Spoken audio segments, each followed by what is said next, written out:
Deixe de ser governado pela opinião alheia ou por suas emoções. Se vocês, apesar de serem maus, sabem dar boas coisas a seus filhos, quanto mais o Pai, que está no céu, dará o Espírito Santo a quem o pedir.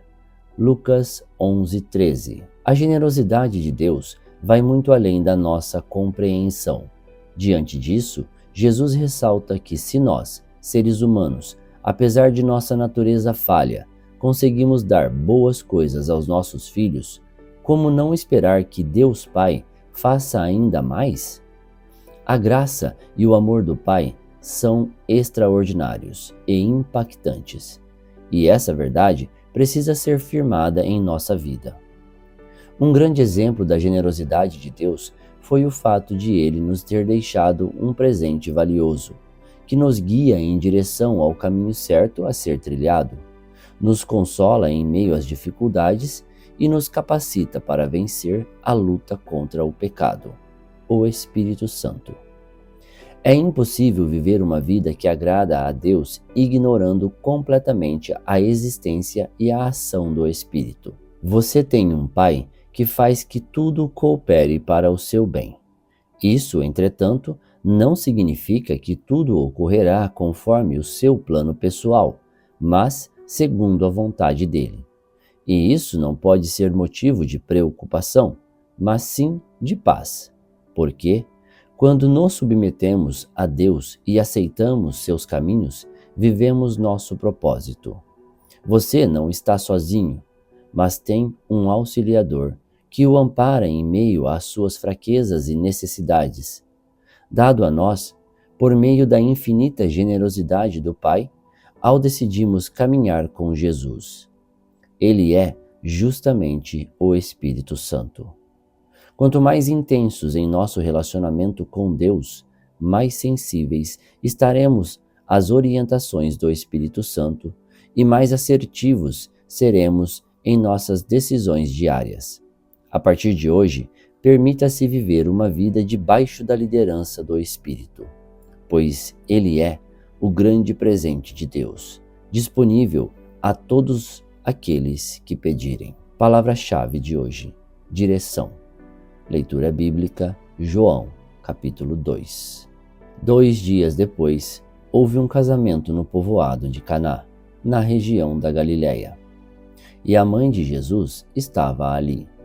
Jesus e os seus discípulos também tinham sido convidados para o casamento. Quando acabou o vinho, a mãe de Jesus lhe disse: "O vinho acabou." Jesus respondeu: "Não é preciso que a senhora diga o que eu devo fazer. Ainda não chegou a minha hora." Então, ela disse aos empregados: "Façam o que ele mandar." Ali perto estavam 6 potes de pedra. Em cada um cabiam entre 80 e 120 litros de água. Os judeus usavam a água que guardavam nesses potes nas suas cerimônias de purificação.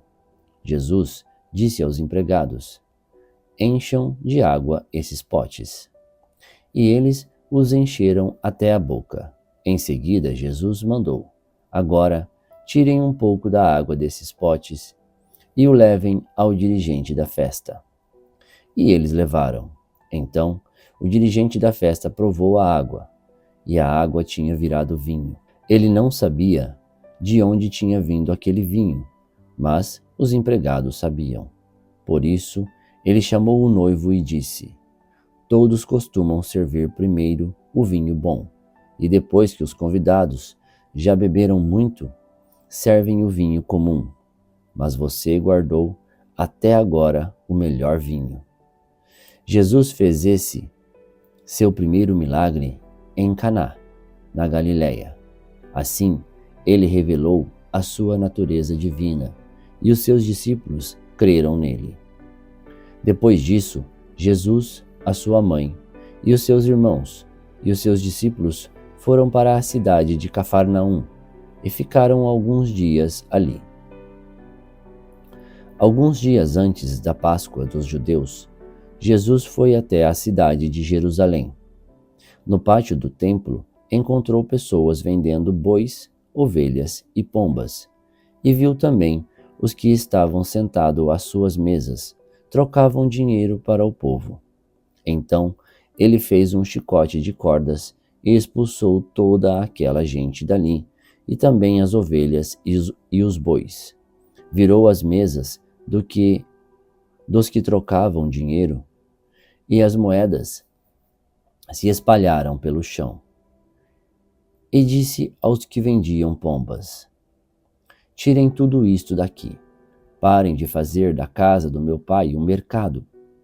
Então os discípulos dele lembraram das palavras das Escrituras Sagradas que dizem: O meu amor pela tua casa, ó Deus, queima dentro de mim como fogo.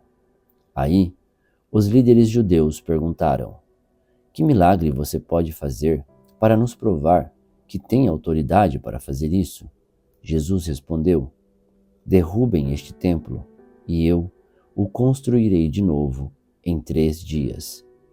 Eles disseram: A construção desse templo levou 46 anos, e você diz que vai construí-lo de novo em 3 dias? Porém, o templo no qual Jesus estava falando era o seu próprio corpo. Quando Jesus foi ressuscitado, os seus discípulos lembraram que ele tinha dito isso, e então creram nas Escrituras Sagradas e nas palavras dele. Quando Jesus estava em Jerusalém, durante a festa da Páscoa, muitos creram nele, porque viram os milagres que ele fazia. Mas Jesus não confiava neles, pois os conhecia muito bem, e ninguém precisava falar com ele sobre qualquer pessoa, pois ele sabia o que cada pessoa pensava. Talvez seja muito difícil para você e para mim entregarmos a liderança de nossa vida nas mãos de Deus. Mas deixe-me fazer uma pergunta. Você já andou de avião? Eu, por exemplo, já andei de avião algumas vezes, do Brasil para o Japão, do Japão para outros lugares. E toda vez que eu subi num avião, eu entreguei o controle da minha vida nas mãos de um piloto que eu nem sei o nome. Eu não faço a menor ideia de quem seja. Se eu posso entregar totalmente o controle da minha vida a um homem, a uma mulher, que eu não sei quem são, por que eu não posso entregar a minha vida, a liderança da minha vida, ao Espírito Santo de Deus? Aquele que sabe tudo o que é melhor para mim, que vê tudo, que ouve tudo e que sabe cada passo que eu vou dar, se eu vou na direção correta ou não. Muito obrigado, tenha um ótimo dia e que Deus o abençoe.